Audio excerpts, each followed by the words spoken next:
Hey, Patrick, thanks for meeting up with me. I wanted to catch your thoughts on a new article that came out. You might have seen me share this link with you about Eli Lilly doing a major investment with Nvidia for a supercomputer and what that is. We know today we're hearing from our own customers in the industry about pharmaceutical and artificial intelligence.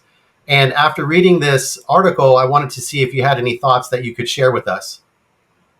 I do. Yeah, thanks for sharing the link, Roland. I found the article to be really fascinating. And I think there's really kind of two things that jumped out at me that were really most interesting.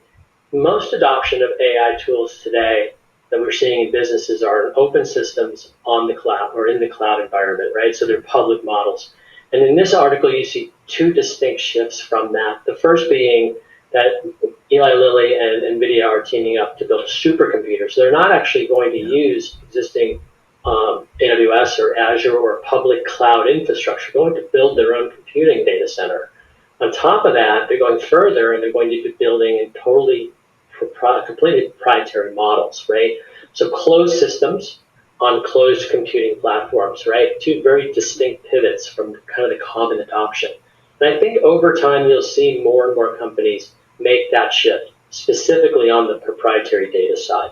Maybe not everyone will be able to build their own supercomputer, but even if you do use someone else's cloud infrastructure, the data models you're building and the data you're putting into it will be absolutely closed system.